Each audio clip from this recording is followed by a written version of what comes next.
Okay, welcome back to our channel. Ito muli sa RP Max Vlog. Mega love shoutout po sa ating lahat guys, mga kaibigan, mga kapatid, mga kalingap.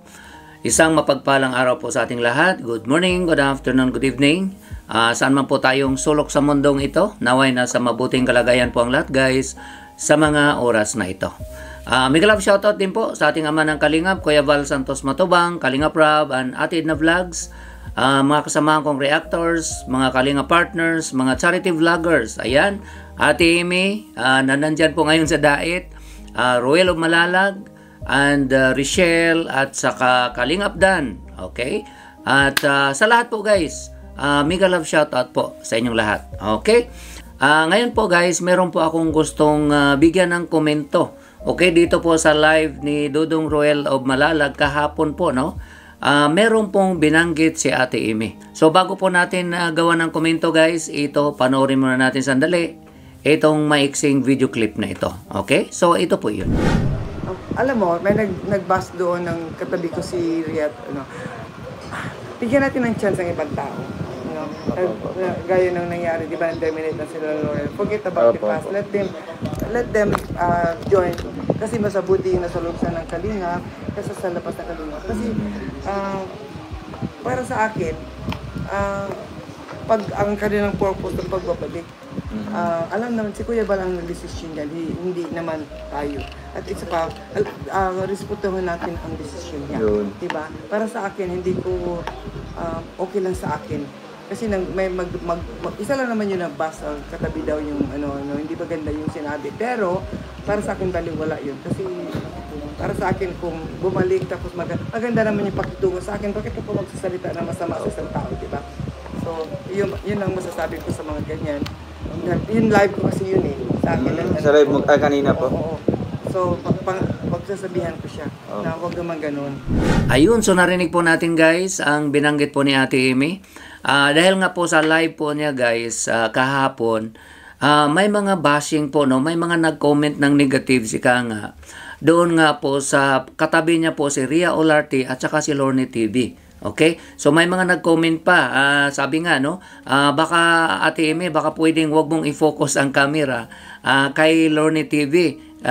May personal reason daw siya, ayaw niyang makita sa live niya. Okay? So may mga mga negative, no, bashing talaga yung mga binanggit doon sa live, okay? At doon sa comments. Pero dito tayo guys hanga sa sa sinabi ni Ate Amy na willing siyang bigyan ng chance, okay? At pag nag-decide nga naman si Kuya Bal, kasi nga sabi nga niya si Kuya Bal naman ang nagde-decide talaga. Siyempre kung nag-decide naman si Kuya Bal na tanggapin sila muli sa Team Kalingap, wala namang problema. Siyempre kailangan suportahan o irespeto kung ano man po ang desisyon ni Kuya Bal. Sa case po ni Lorne TV guys, no, napanood naman po natin kahit sa mga live ni Kuya Bal, pinapabalik niya talaga si Red Novino. Dahil si Red Novino, ang laki po ng tulong kay Kuya Bal. May time po kasi nakulang si Kuya Bal ng driver. At alam po natin guys, si Red Novino, mula noong nagpunta yan sa Dait, no? Kasama yata siya sa Batch 1, malaking tulong na po talaga si Red Novino sa pagdadrive nga niya, no? Pagtulong nga niya kay Kuya. Sinamahan lang po guys, no, ni Red Novino si Lorne TV, no. By the way guys, no, inanak ko po itong dalawa sa kasal po nila, okay? So sinamahan lang po ni Red Novino si Lorne TV pag-uwi nga sa Manila. Pero nag-decide na po sila noon guys nung time na yon na mag-travel vlog. Nga guys, no, tanggap po nila kung ano po yung decision ni Kuya Bal na tinanggal po si Lorne TV. And then si Red, hindi naman tinanggal si Red Novino, kundi sinamahan lang niya si Lorne. At nag-decide na po sila na mag-travel vlog at bumili na po sila ng kagamitan. At isa po dito, drone, at ang pinakamahal yata sa binili nila, bumili po sila ng pick-up. Para nga, decided na sila na mag-travel vlog, no? Dahil nga, tinanggal po si Lorne sa Team Kalingap, okay? Ganun po man guys, wala akong narinig na bumanat ito kay Kuya matapos siyang tinanggal, okay? Tanggap nila, okay? So ngayon, makalipas nga po ang ilang buwan, naririnig natin guys, no, sa mga live ni Kuya Bal, pinapabalik po niya si Red Novino. So automatic po yan, nakasama si Lorne TV na babalik po doon sa Dait. At nakita naman natin guys, nagla-live na po si Lorne TV at minsan dalawa po sila ni Red Novino na nagla-live, okay, nagre-reaction sa mga vlogs ika nga ng Team Kalingap at binanggit naman po ni Kuya Bal na walang problema, pwede po silang mag-reaction. Okay? So, ngayon, dito, marami po kasing hindi talaga nakasunod siguro sa mga live ni Kuya Val, kaya naman, medyo masama pa din ang loob nila kay Lorne TV at pati nga po kay Ria Olarte. May binanggit silang mga linta daw. So, yung mga ganong comment kasi marami talaga nagko-comment. Hindi lang po sa kanila, pati nga po sa mga Kalinga partners na nandyan po sa diet, ginagamit po nila yung ganong salita na mga linta daw po sila at sobrang nakadikit po sa Team Kalingap dyan po sa diet.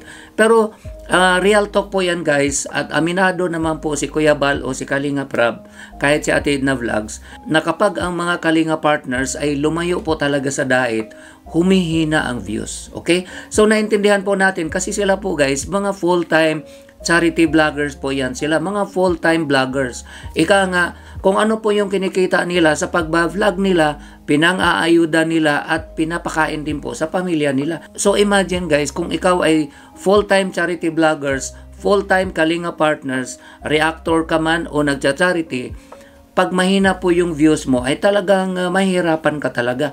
Paano kung doon ka kumukuha ng kabuhayan mo 100%?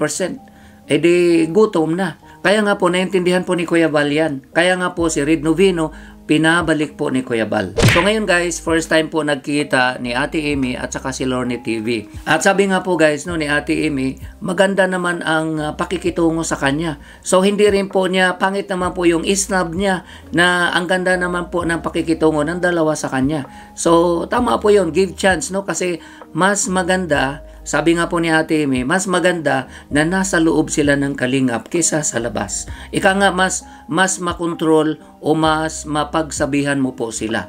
Okay? So dito po natin makita guys, no, kung sila, no, matubang family, natatanggap nila, napagbigyan nila, nabibigyan nila ng second chance.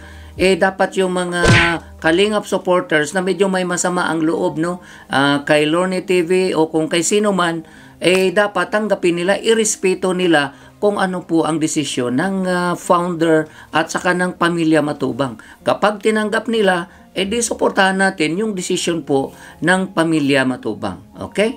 At dito nga guys, no, alam po natin na itong pagpunta po ni Ate Amy, isa po sa purpose ng pagpunta niya po dyan, ay magkaroon po sila ng reunion. Okay? Actually guys, isa po ako sa inimbitahan din po ni Ate Amy. Ang akala po niya, nasa Pilipinas pa ako o nag-for good na ako sa Pilipinas. Gusto din po sana niya na maka-join po sana dyan. Unfortunately, hindi po tayo makasali dyan po sa reunion nila. Dahil po, nandito na po tayo sa Qatar. At salamat po sa invitation, sabi ko po kay Ate Amy. Okay?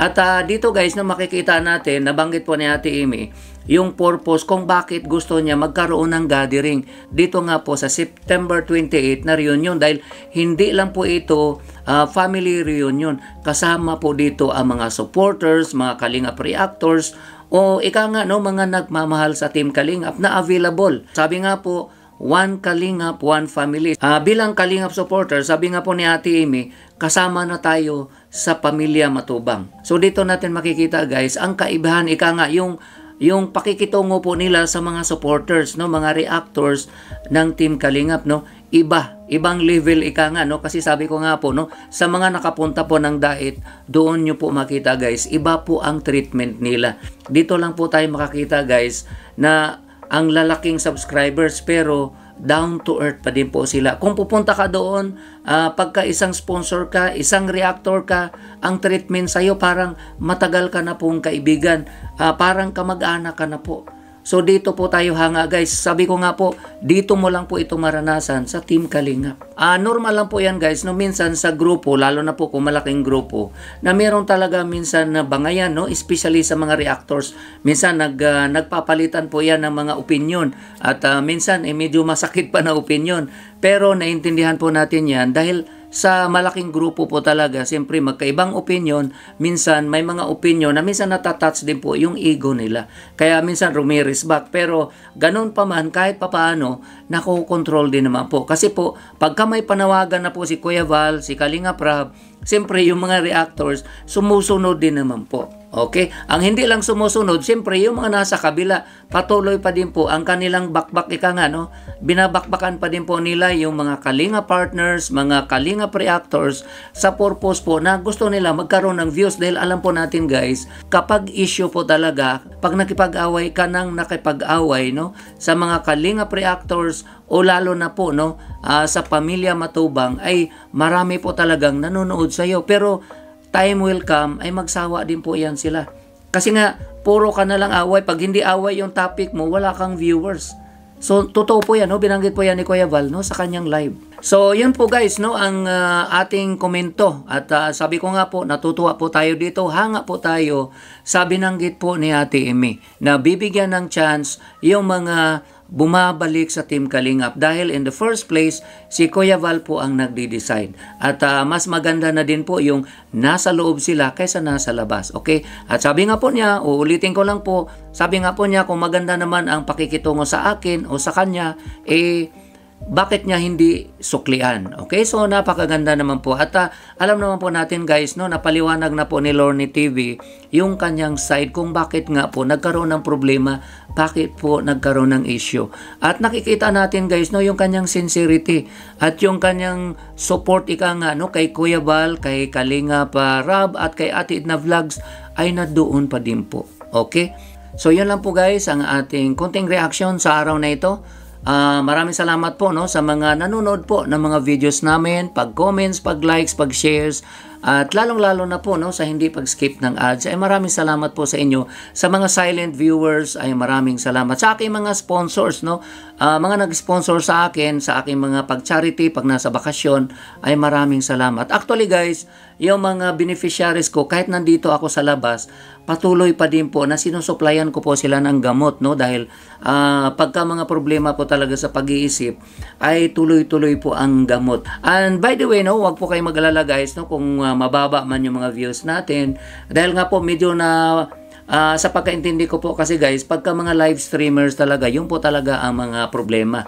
Yung algorithm nila hindi pabor pagka nag-upload. Pero pagka nag-live ka, medyo okay naman po yung ano, lalo na po pag marites yung topic mo, yun marami talagang nanonood. Okay? Kaso lang po ayaw ko naman na mag-live dahil mas gusto ko din po na i-balance ika nga ang pag-upload. Yung alang po, pagka nag-upload tayo, hindi rin talaga masyadong nire-recommend ni YouTube. Maraming salamat na lang po doon sa mga matyaga talagang nanonood ng mga upload namin. Okay? So, yun lang po guys. Ingat po tayo kung nasaan man tayo. God bless everyone. I love you all. Bye-bye.